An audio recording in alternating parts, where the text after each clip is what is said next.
All right, so you're here with us on another deep dive, and you know the drill. We go depth and we go fast because you want to understand big ideas, like really get them. And quickly, too, right? Absolutely. No time wasted. Straight to the good stuff. Exactly. So today we're diving into Viktor Frankl, specifically his book, The Doctor and the Soul.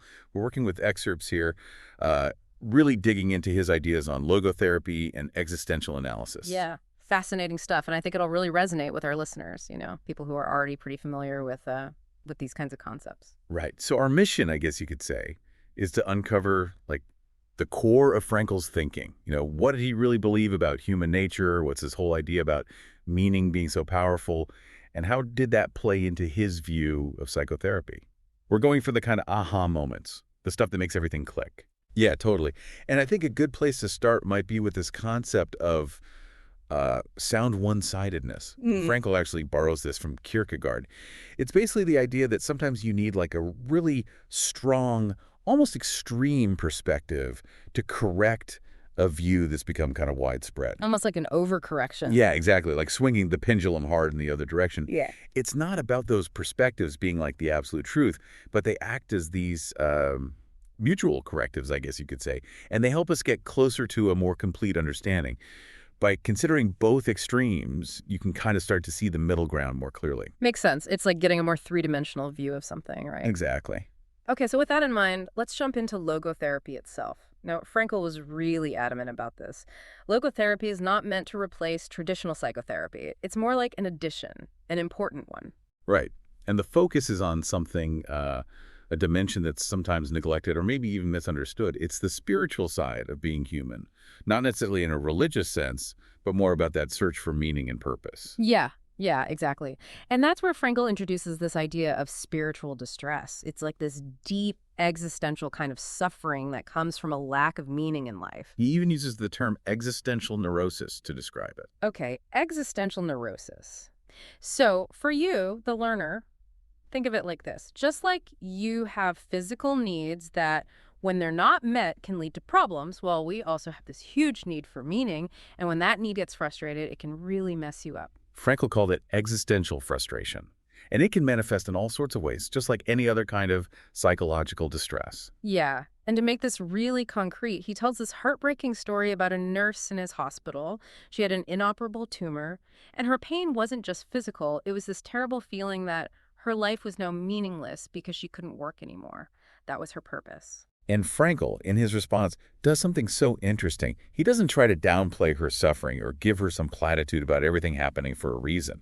Instead, he offers a total reframe. He says, so many people work just because they have to. Out of necessity. Right, out of necessity. Yeah. But her desire to work was so strong, even when she was physically unable to do it. He argued that her very refusal to give up hope, that in itself was a testament to her spirit. A testament to her strength. I love that. It's like finding meaning in the face of meaninglessness. Exactly. And he takes it even further. He asks her, aren't you, in a way, doing a disservice to all those patients you cared for by suggesting that life as an invalid has no value? He's saying if the meaning of life is just tied to working a certain number of hours, then anyone who's sick is basically being told their life doesn't matter. And that brings us to Frankl's concept of attitudinal values. It's the idea that you can find meaning, even in suffering, by focusing on how you choose to respond. And this becomes especially important when you're dealing with suffering that you can't escape. It's not about seeking out suffering, but it's about recognizing that even in the worst circumstances, you still have a choice in how you approach them. And that choice is where meaning can be found. That is powerful.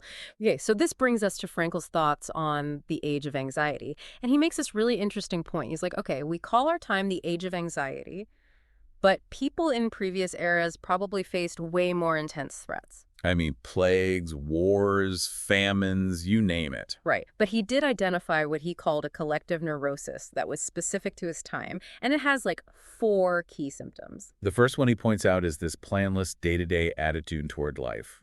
And he kind of links this to the aftermath of war, where long-term planning just seems pointless. It's like, what's the point? Everything could change in an instant. Right. And he saw a similar mindset emerging from the fear of nuclear war, this kind of why bother attitude. And he warned that this mindset could be just as damaging as the anxiety itself. maybe even contributing to the very thing people were afraid of. It's like a self-fulfilling prophecy, almost. Exactly. And the second symptom he identifies is a fatalist attitude toward life. This is where you feel like you're just a pawn in the game of fate, no control over your own destiny. And again, he connects this to the experience of war, where individuals often felt powerless in the face of these huge, overwhelming forces. So the day-to-day person, they see planning as unnecessary. But the fatalist, they see it as pointless. Right, because they feel like they're just a product of circumstances or maybe their own internal drives. They don't really believe in free will. Okay, so then the third symptom is collective thinking. This is where people kind of lose themselves in the crowd. They give up their own individuality, their own sense of responsibility. They just become part of the mass. Yeah, and it's this urge to conform, to not stand out. And in a way, it's a way of avoiding the burden of personal freedom. And then finally, we have fanaticism. Right, so the collectivists, they downplay their own individuality. But the fanatic, they totally disregard the individuality of others, their group, their ideology. That's the only truth. And they don't really hold those opinions. It's more like those opinions hold them. They're completely consumed by them. Exactly. All right, so here's where things get really interesting.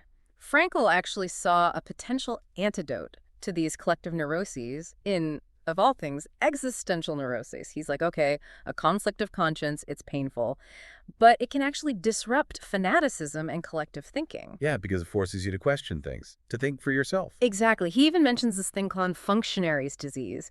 It was this phenomenon in totalitarian regimes where officials who were burdened by their conscience, they'd have these breakdowns, and that would actually free them from their political fanaticism. It's like the individual struggle, their existential crisis, could actually cure a societal ill. Fascinating. Oh, right. Totally. And then he talks about the danger of slogans, how they can set off these psychological chain reactions, almost like mental epidemics. Yeah. And he even suggests that these mental epidemics, they can be the seeds of war, even more destructive than physical weapons in a way. Okay, so let's shift gears a bit and talk about Frankl's view of human existence. He really boils it down to three core things: spirituality, freedom, and responsibility. Right. And by spirituality, again, he doesn't necessarily mean religion. It's more about that human search for meaning, that sense of something bigger than ourselves. Yeah, so he's saying we're not just biological machines, right, or products of our environment. We have this third element, and that's our capacity for decision, our ability to choose. He even famously said, man ultimately decides for himself. Okay, love that quote. So he's saying education, good education, should be about cultivating that ability to choose. Exactly, to make informed, conscious choices. And because of that, he says, psychotherapy also needs to engage with this power of choice, this freedom of attitude. And that means not only acknowledging our will to meaning, but also the inherent freedom of man's will. And he was very clear that this freedom of will, it can't just be reduced to instincts or drives. It's something deeper. Okay, and then we have the third element, responsibility. And this is where Frankl asks a really interesting question. He's like, okay, we have this responsibility, but to whom are we responsible? And he says primarily it's to our conscience. But then he goes on to say that conscience is this fundamental, irreducible part of who we are. It's not just something we learn, it's built in. And he tells this great story about a debate he had with a prominent psychoanalyst.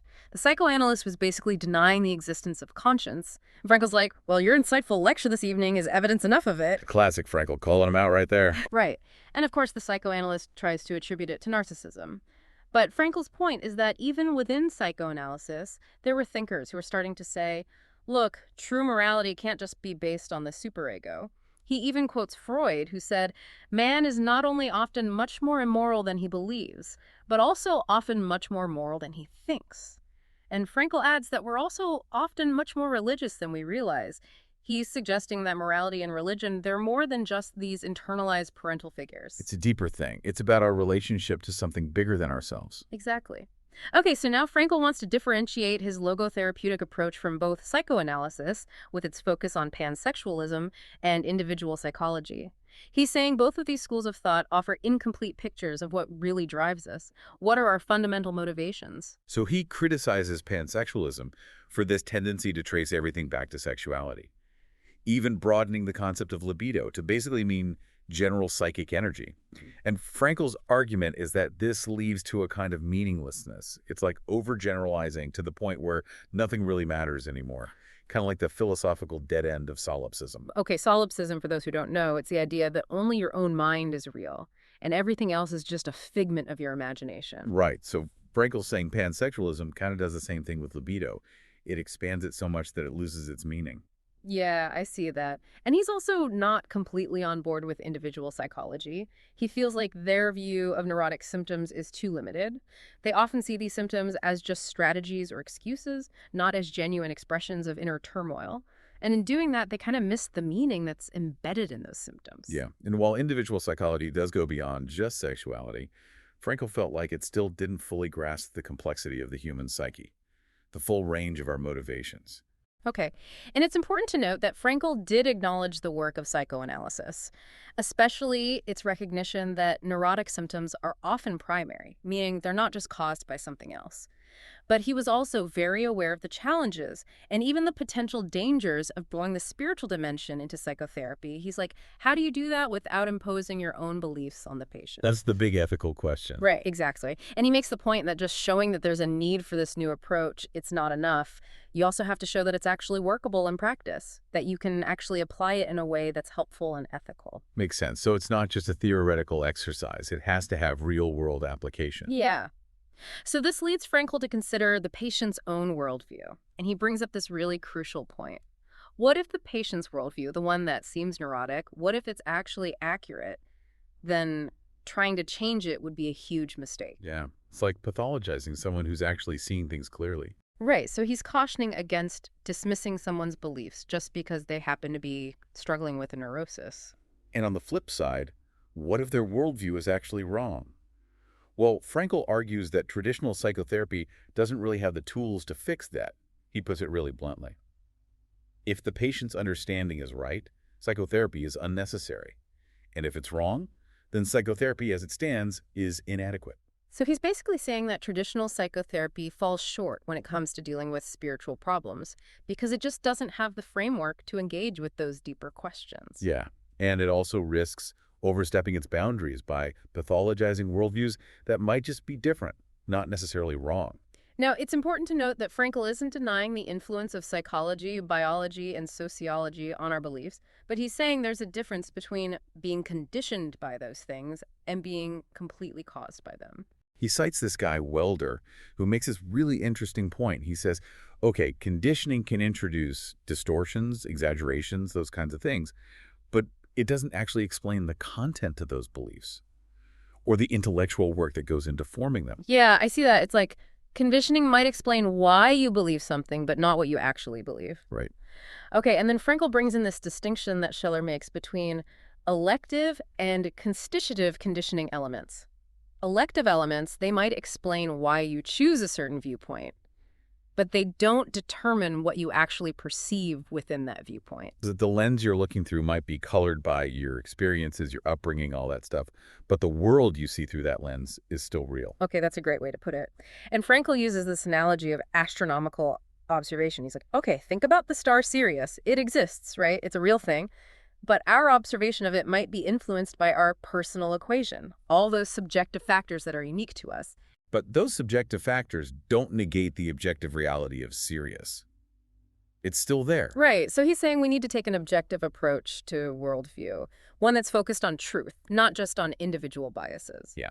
So we need to be able to separate the lens from what we're seeing through the lens. Exactly. Okay, so that's where logotherapy comes in. Frankel calls it psychotherapy in spiritual terms.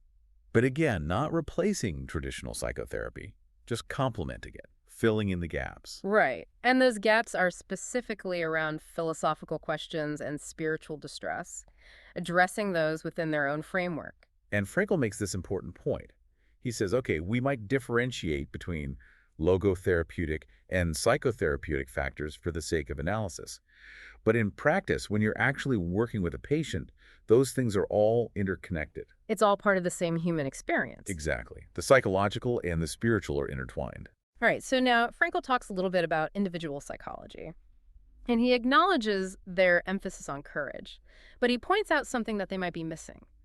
The importance of humility. Humility in the face of the spirit. Right. He's saying we need to be humble when we're dealing with the spiritual realm, to recognize that it has its own nature, its own values, that it can't just be reduced to psychological We constructs. can't explain everything away with our little theories. Right. And he critiques what he calls debunking psychotherapy and psychologism. He sees these as tendencies to downplay the freedom of the human spirit, to overemphasize biological, psychological, or sociological determinism. And he's saying, no, the freedom of the spirit is what makes us human. It's what sets us apart from the rest of the natural world. And then Frankl gets into this fascinating ontological argument for the connection between consciousness and responsibility. He points out how even our language often links those two ideas. Yeah, like when we say to be implies to be different, it means there has to be something else to be different from, something other than ourselves. And he explains that consciousness is all about this simultaneous awareness of subject and object. It's like being different in a spatial dimension. Whereas responsibility, that presupposes a sequence of different states. It's about becoming different in a temporal dimension, and our will is what drives that change. Okay, so he's saying psychoanalysis and individual psychology, they each focus on one of these dimensions of being, but we need to consider both. We need to see the whole picture, the spatial and the temporal, the being and the becoming. Makes sense. Okay, so let's move on to this thing called Sunday neurosis. Have you ever experienced this? Oh, absolutely. It's that feeling of emptiness, like meaninglessness, that can hit you especially hard on the weekends, when you don't have the structure of work or other obligations. It's like the spiritual horror of emptiness, as Frankl calls it. And he even notes how some people try to escape it with alcohol or other distractions. Anything to fill the void. Right. But he also makes this important distinction. He's like, okay, yeah, questioning the meaning of life is common, especially for young people. And it can happen at other points in life, too.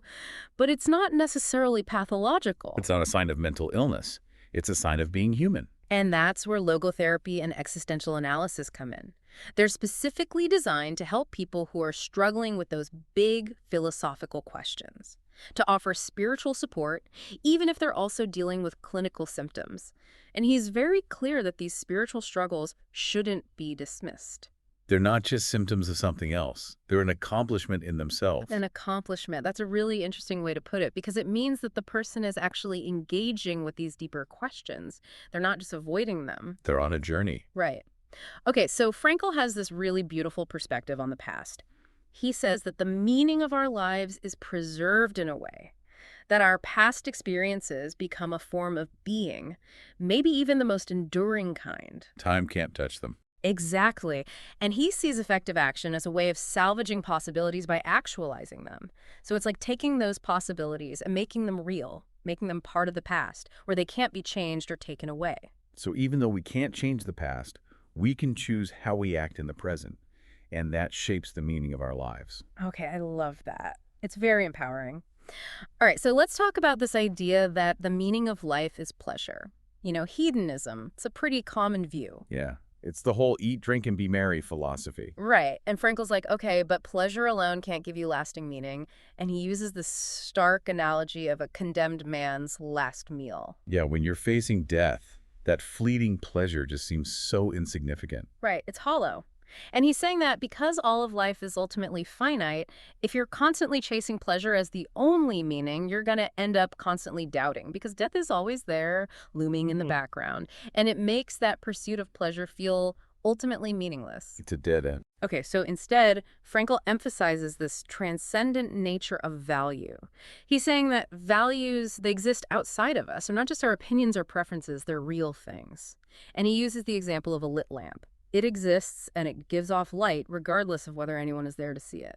So values are like that. They have an objective reality, even if we're not always aware of them. And to make this more concrete, he outlines these three broad categories of values: creative, experiential, and attitudinal. Creative is what we contribute to the world through our actions. Experiential is what we receive from the world through our experiences and relationships. And attitudinal is how we choose to respond to circumstances, especially when we're facing suffering. And he uses this example of a young man with an inoperable spinal tumor. His ability to engage in creative and experiential values was very limited, but he could still find meaning in how he chose to face his suffering. Through his attitude. Exactly. Okay, so this naturally leads us to a discussion of euthanasia and mercy killing. And Frankl's really clear on this. He's totally for alleviating pain and suffering. That's a doctor's duty. But he draws a line at legalizing the ending of life just because it's deemed no longer worth living. Yeah, who gets to decide that? It's a very slippery slope. Right. And he says the logotherapist's job is to actually advocate for the will to live, to uphold the right to life, even for those who are suffering. And he uses this example of a young doctor with a terminal illness. Even though he's in incredible pain, his will to live is still there. It's a fundamental part of being human. And he extends this to the duty to save life, even in cases of attempted suicide. He's saying, look, if destiny really intended for that person to die, then any intervention would be too late anyway, so the doctor shouldn't be playing God. Right. It's not our place to decide who lives and who dies. Okay, so then Frankl talks about this tendency towards moral despair. The view that humanity is inherently bad, that all our actions are ultimately selfish. And he's like, come on, even sympathy requires genuine altruism. And he points to the peaks of humanity, the people who embody moral excellence, artistic genius, profound love. He's saying those people are enough to justify the whole of humanity. It's like those individuals are proof that we're capable of great things, that we're not just selfish animals. Exactly. So then he explains that existential analysis, it's all about helping people understand and accept their responsibility to fulfill the tasks that life throws at them. It's about shifting from this passive state of being to an active state of assignment. It's about realizing that life isn't just something that happens to you, it's something you create. And he uses these great analogies. He talks about the chess player who's trying to make the best move within the constraints of the game, and the sculptor who's working against an unknown deadline. They're both trying to make the most of their time, even though they don't know how much time they have. And he compares our position in life to a student taking a final exam. The quality of your work is what matters, not just whether you finish it in time. And he even suggests that this is why we like stories and movies with endings. It's because it shows us that the historical element, the unfolding of events in time, it has meaning. We want to see how things turn out. We want to see how it all comes together. Right. Okay, and then he tackles this huge question. What's the meaning of life in the face of the universe's eventual end? I mean, if everything is going to end anyway, what's the point of anything? Right. But Frankl makes this really insightful argument. He's like, look, if the finite nature of existence made life meaningless, then the timing of that end wouldn't matter. And he tells this funny story about a woman who's relieved to hear that the world isn't ending in 1,000,000 years, but in 1,000,000,000. So she's okay with the world ending, as long as it's not too soon. Exactly. And Frankl's point is that meaning is inherent to life itself. It doesn't depend on how long life lasts or whether it can reproduce itself across cosmic timescales. It's just there. It's built in. Okay, and then he uses these really cool analogies of a mosaic and a crystal. He's talking about individual uniqueness and community. Each piece of the mosaic is different, but it gets its significance from its place within the whole. Whereas the crystal, it might be perfectly symmetrical, but it's ultimately replaceable. You can swap it out with another one and it wouldn't really matter. And Frankl's saying that the more individual you are, the more unique you are, the more your individuality finds fulfillment in its role within the community. And he contrasts this with the mass, where individuality is submerged and all that matters is your usefulness. It's like you become a cog in the machine. Right. And he goes on to define personal being, human existence, as absolute being different. He's saying that this uniqueness is fundamental to who we are. And it means that we can't just be absorbed into some higher order being like the mass without losing our dignity. We lose what makes us human. And he reminds us that sociological laws, they operate through individuals, not above them. So we're not just pawns in some grand social experiment. We have agency. We make choices. And those choices matter. Okay, so then Frankl connects responsibility to this singularity, uniqueness, and finitude of our existence. He's saying death and destiny are actually part of what makes life meaningful. They give us a sense of urgency, a sense of purpose. Yeah, if we lived forever, nothing would really matter. Right. And he uses this example of a runner with a handicap. He's saying that achievement should be judged relative to your starting point and the obstacles you've had to overcome. And then he tells this incredible story about a man who was born with severe physical limitations. He was basically paralyzed. And at first, everyone assumed he was mentally retarded, but he ended up getting a university education, hosting a literary salon, having all these rich relationships. Talk about exceeding expectation. Right. It's this amazing example of transcending limitations. And Frankl uses it to challenge the idea of weakness of will. He's saying, no, will is a function of clear goals, determination, and practice. So it's something you can develop. It's a skill. Right. And then he takes on this view, which was common in individual psychology, that all worthwhile behavior is basically just socially correct behavior. He's like, no, values go beyond that. They're not just about conforming to societal norms. They're about something bigger, something more universal. Okay. And then Frankl brings in the experience of concentration camp prisoners. And he uses this to illustrate that even in the most extreme situations, the freedom to choose your attitude remains. And he points out that the people who gave up, who succumbed to the horrors, they had often given up spiritually first. They had lost their sense of hope, their sense of meaning. So it was a spiritual defeat that led to their physical and psychological defeat. And this perspective reframes the symptoms that were seen in concentration camp inmates. Yeah. It's not just about physical deprivation and psychological trauma. It's about the spirit. It's about a mode of existence. So the symptoms are a way of being in the world, a way of responding to those horrific circumstances. And Frankl says that even in those conditions, effective psychotherapy has to focus on helping the mind find a future goal, something to strive for, something to hope for. And he tells this really poignant story about two prisoners who felt like they had nothing left to live for, and how focusing on the tasks that were waiting for them, the loved ones they wanted to see again, it helped them to remember their own unique value and irreplaceability. It gave them a reason to keep going. Exactly. And then he describes these three phases that prisoners went through upon release. First, disbelief, like, this can't be real. I'm actually free. Then a struggle to experience joy and happiness again. Because they had been numb for so long. And then finally, the past starts to feel like a nightmare, like something that couldn't have possibly happened. And that's often accompanied by this profound sense of having overcome something truly terrible. And for many, a renewed faith in God. Okay, so Frankl circles back to his core idea that human being is defined by consciousness and responsibility. And that responsibility is directed toward the actualization of values, both eternal values and the values that are specific to our situation. And he emphasizes that this call to actualize values, it's not some abstract thing, it's a concrete demand in every moment. It's happening right now. Exactly. And he references this observation by Schopenhauer that life swings between trouble and boredom. And Frankl's like, actually, both of those things have meaning. Boredom, it's a reminder to get up and do something, to find meaning in activity. And trouble, well, that's where we often find our greatest opportunities for growth. It's like that saying, smooth seas don't make skillful sailors. Right. Okay, and then he makes this distinction between narcotization, which is like a spiritual anesthesia, and intoxication, which is more like a turning away from the objective world towards a subjective one. And he uses the example of melancholia anesthetica, which is the inability to feel sadness. It's like you're numb. Exactly. And he's saying this shows us that humans have this deep need to feel alive, to experience the full range of emotions, even the painful ones. Because suffering is part of life. And Frankl's argument is that suffering, hardship, fate, even death, they give life its shape, its form, they make it meaningful.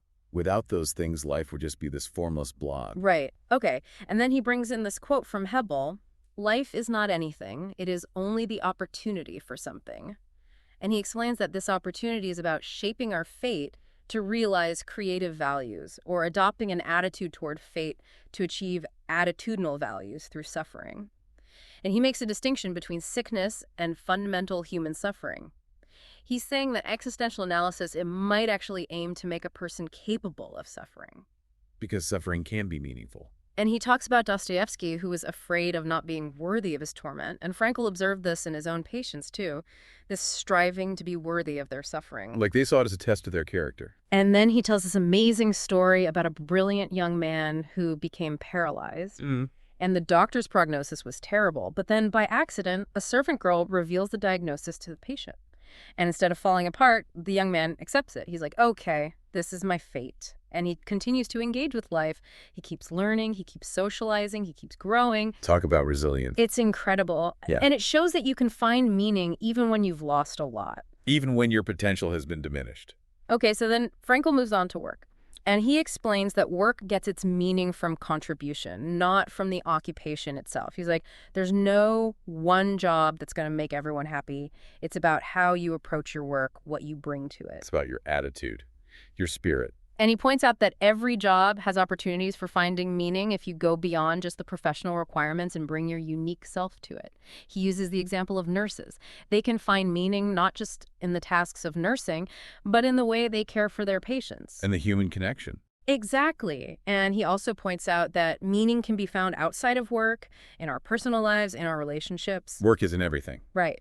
But he also acknowledges that our current work environments can be really messed up. Yeah. And they can distort our relationship to work, make us see it as just a means to an end.